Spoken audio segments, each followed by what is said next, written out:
Before we dive in, let me just say this from the heart.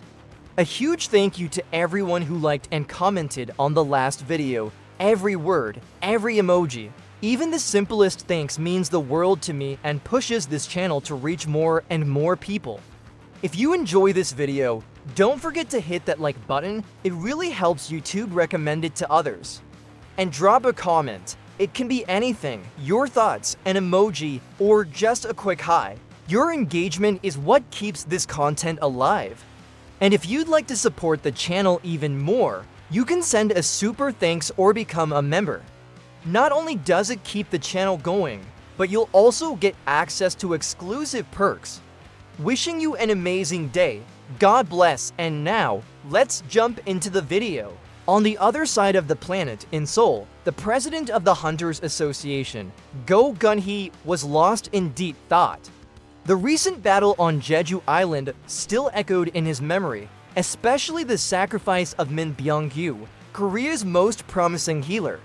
Even away from the front lines, Byung-yu had given his life with courage, an act Gun-hee knew he would never forget. Despite the victory, the feeling was bitter. He was fully aware what was coming next would be even more threatening. And next time, perhaps not even the courage of a martyr would be enough. The sudden ring of his phone pulled him from his reflection. It was an urgent call. A rank brigade had appeared right in the heart of one of the city's busiest avenues. He quickly began contacting the major guilds.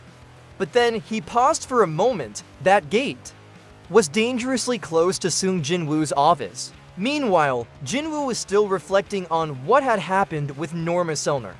What exactly had she seen when she touched his consciousness?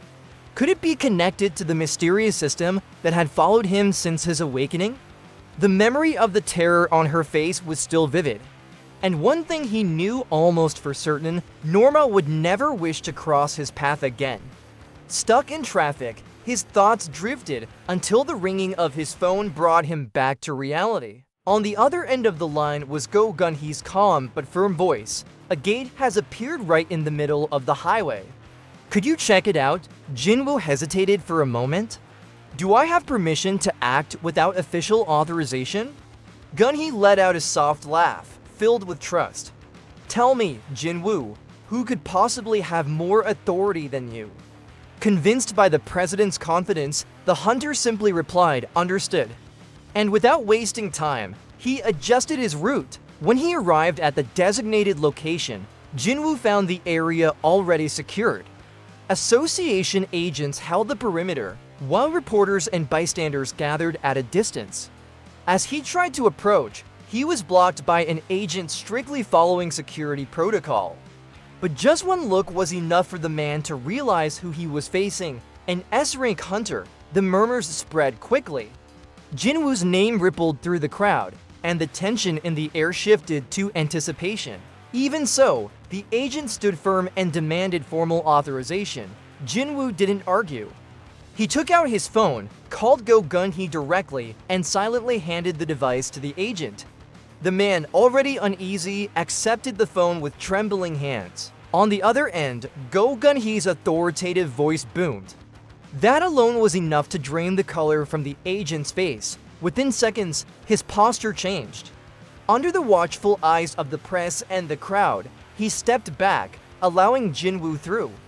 But consumed by the shame of being reprimanded in front of everyone, a petty thought crossed his mind. An almost instinctive wish that Jin-Woo would face some misfortune inside that gate. And at that very moment, the blue glow of the gate flickered.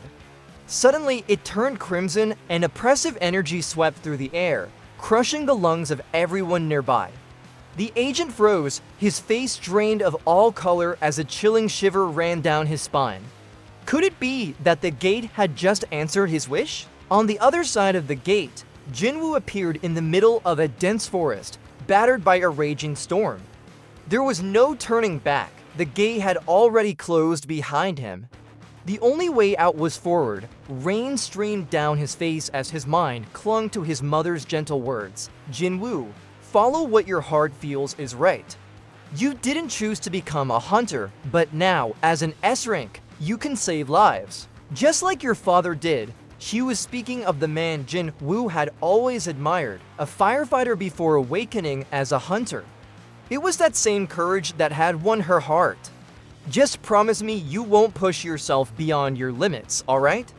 A faint smile formed on Jin-Woo's lips. His mother's support was his anchor. It brought him peace amidst the chaos. To him, this gate was nothing more than another obstacle. But then, the snapping of branches pulled him from his memory. From the shadows, massive creatures with grotesque masks emerged, hungry and thirsting for blood. Jin-Woo raised his hand, and in response, the shadows rose. From the ground, a silent, lethal army took shape.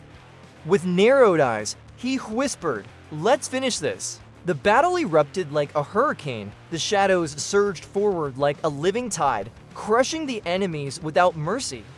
Mages unleashed blazing infernos, setting trees and monsters ablaze. The sky lit up with flashes of fire and thunder made of pure energy. Jin-Woo watched it all in silence. In that wild forest, he was not just a leader, he was the ultimate predator. Meanwhile, in another part of the world, Cha Hae-in devoted herself to rigorous training. For a hunter, fighting was only half the equation. The real challenge was to always be prepared.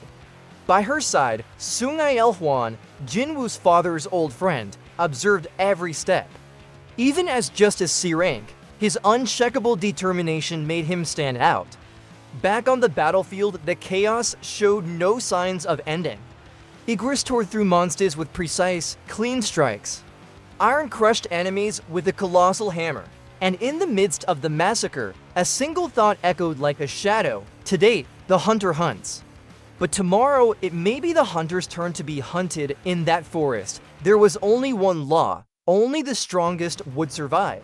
Amid the carnage, Jin-Woo reflected. He remembered the days when he barely survived inside an E-rank gate, the first steps, and how far he had come to reach this point. On the battlefield, Fang and Tang fought as a savage duo, unstoppable in their fury. But the true nightmare had a name. Beru, the former Ant commander, now under Jin-Woo's control, carved through the enemies with lethal grace. He ripped off the creatures' masks as if they were nothing but fragile scraps of paper. He destroyed everything without hesitation. Beru was pure terror, yet also a symphony of death in motion. Meanwhile, outside, the world went on as if nothing was happening.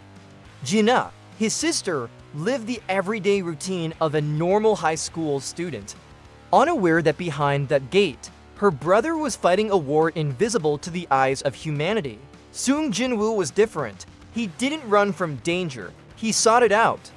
He advanced through the shadowy forest in silence, flanked by his loyal shadows. Every step was steady, confident, commanding. It was as if the world itself parted before him. With a calm gesture, he loosened his tie. Time for the next one, he murmured. Ahead of him, a colossal presence awaited, the boss of the Red Gate, the true challenge. But Jin-Woo did not waver. Because this was his very essence, he hunts. Thanks for sticking around, guys, God bless, and I'll see you next time.